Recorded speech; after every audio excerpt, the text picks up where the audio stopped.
Bonjour à tous, aujourd'hui nous allons suivre un tutoriel pour remplacer l'écran sur le Huawei Honor View 10. Donc il s'agit de l'écran qui est préassemblé, donc la vitre et le LCD sont préassemblés ensemble en usine.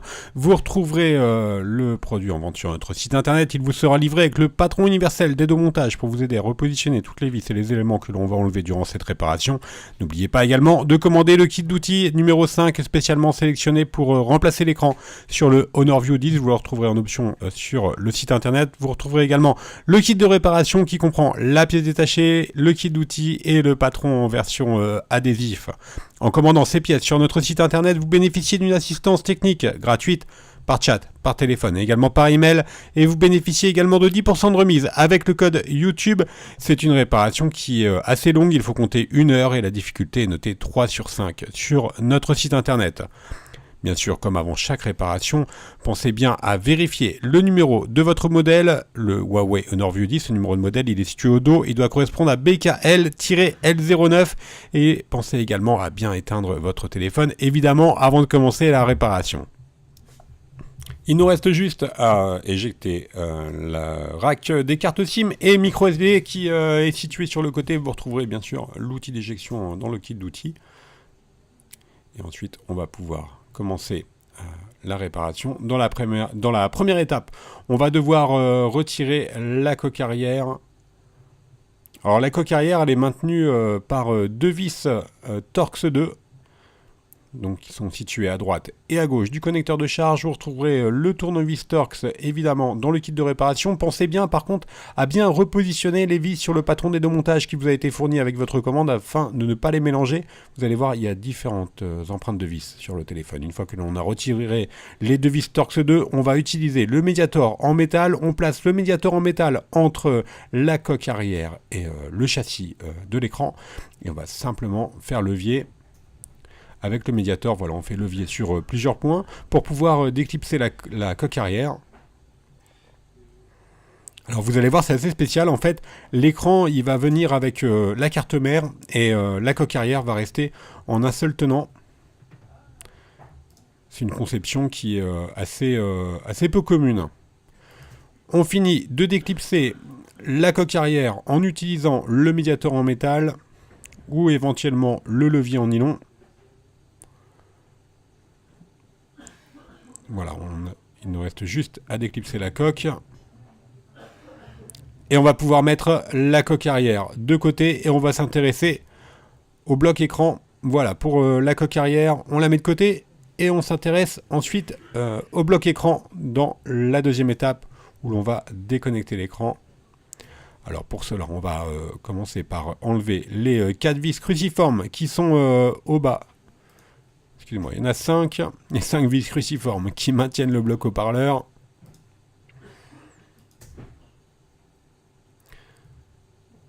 Donc pensez bien à les repositionner également à chaque fois sur le patron dédomontage, car elles sont différentes des deux vis qui maintenaient la coque arrière, par exemple. Une fois qu'on a retiré les vis, on va enlever, déclipser la plaquette métallique qui maintient la nappe d'interconnexion qui relie le connecteur de charge à la carte mère. Et ensuite, on vient déclipser avec la pincette le bloc haut-parleur externe. Et sous le bloc haut-parleur externe, on voit la nappe de l'écran. On va s'intéresser maintenant à la partie haute du téléphone. On va enlever les deux vis qui maintiennent la plaquette métallique qui maintient elle-même la nappe de l'écran et la nappe d'interconnexion qui vient relier le connecteur de charge à la carte mère. Alors on va commencer par déconnecter la batterie à l'aide du levier en nylon. Et ensuite, on va enlever la plaquette métallique gauche qui maintient la nappe de l'écran. Donc on a enlevé une vis cruciforme et on retire maintenant la plaquette métallique avec la pincette et l'on va enfin bien sûr déconnecter la nappe de l'écran LCD.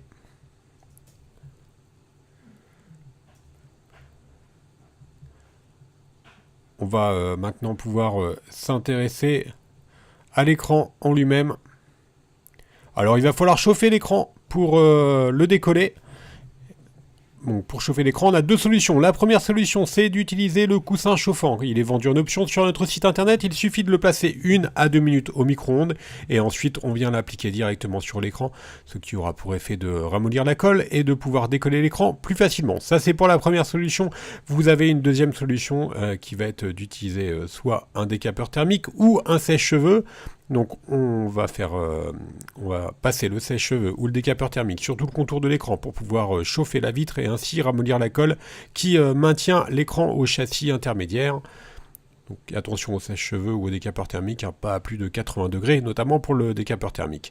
Ensuite, une fois qu'on a correctement chauffé l'écran, on vient apposer la ventouse sur le coin supérieur gauche. On va tirer sur la ventouse jusqu'à l'apparition d'un jour qui va se créer entre la vitre et le châssis. Et on insère le médiator en métal pour créer un point d'insertion. Et ensuite, on va finir de décoller l'écran. Alors attention à ne pas aller trop loin hein, avec le médiator.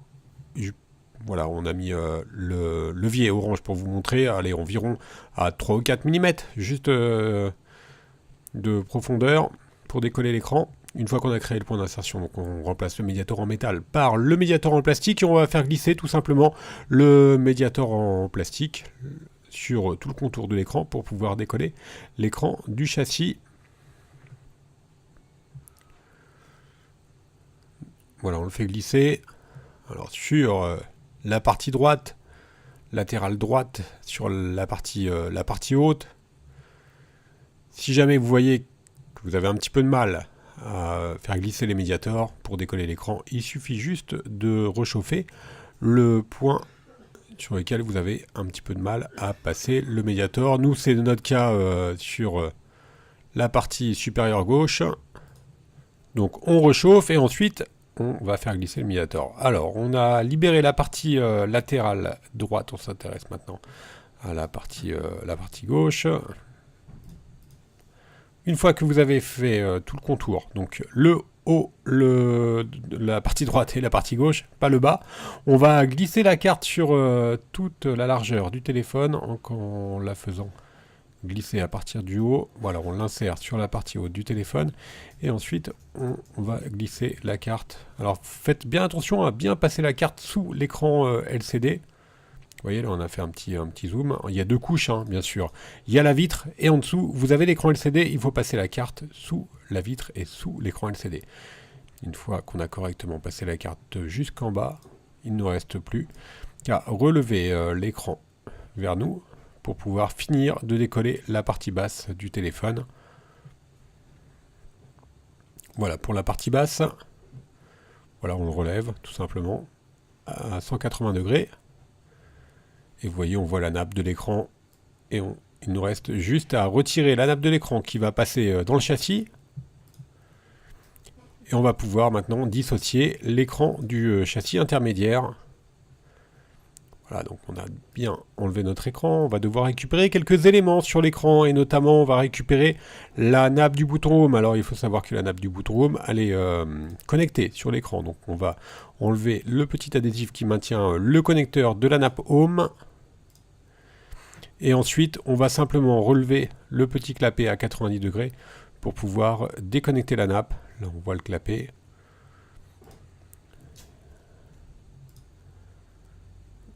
On a donc relevé le clapet et ensuite on a déverrouillé la nappe et ensuite on vient tout simplement la tirer pour pouvoir la déconnecter et enfin on la décolle de l'écran. Elle est légèrement collée, donc on peut la décoller en prenant la pincette par exemple.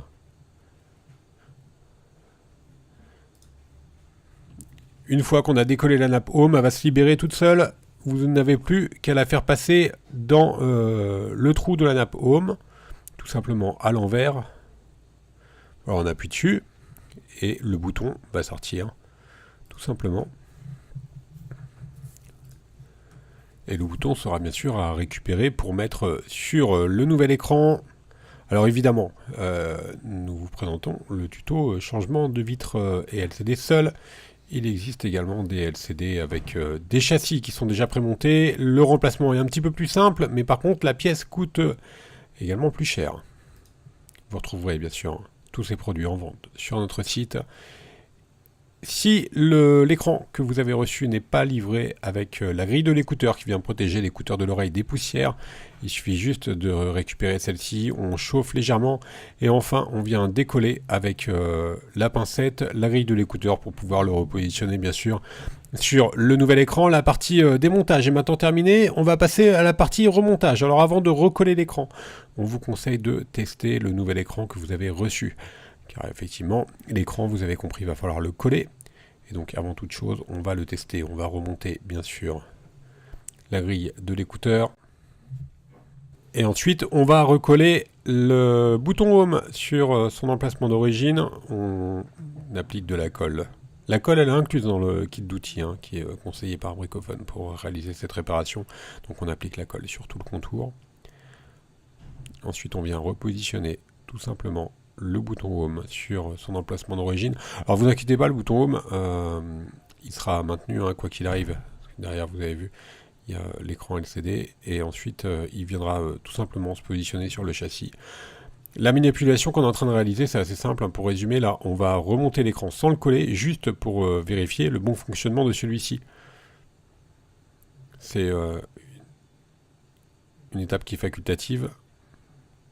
Mais quoi qu'il arrive, vous allez être obligé de recoller le bouton Home. Le bouton Home, on l'a maintenu sous presse pendant un quart d'heure, 20 minutes, le temps que la colle fasse bien effet. Si vous avez des petits résidus de colle, comme ça sera le cas, il vous suffit juste de le nettoyer avec un chiffon humide. Ensuite, on vient reconnecter la nappe Home. Alors, je vous rappelle, le petit levier qui est à droite, il doit être relevé à 90 degrés. Ensuite, on vient passer la nappe dans le connecteur et on referme le levier pour qu'il puisse faire contact.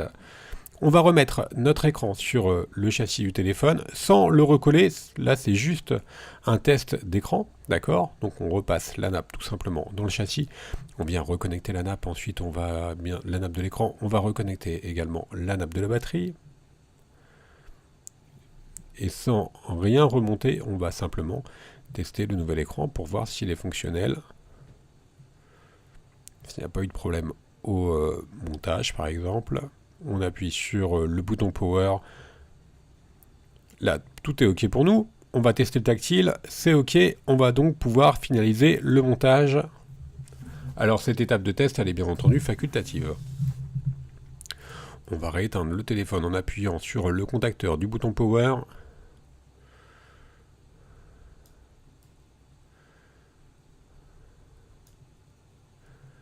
Voilà, le téléphone va s'éteindre. On va pouvoir donc finaliser le montage. Alors pour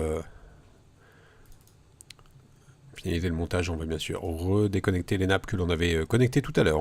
Bien sûr en commençant par la batterie et ensuite la nappe de l'écran. On va réenlever notre écran et on va préparer le châssis intermédiaire du téléphone pour pouvoir positionner le nouvel écran, le recoller. Alors on va le coller avec la colle B7000. La colle B7000 elle est incluse dans le kit d'outils. Il vous suffit juste d'appliquer la colle sur tout le contour du châssis.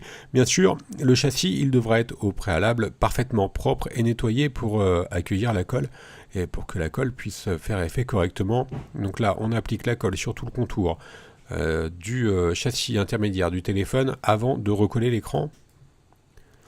C'est une colle spécifique qui est spécialement utilisée pour les réparations de téléphone et je vous rappelle qu'elle est incluse dans le kit d'outils où vous la retrouverez également en vente sur notre site internet dans différentes capacités.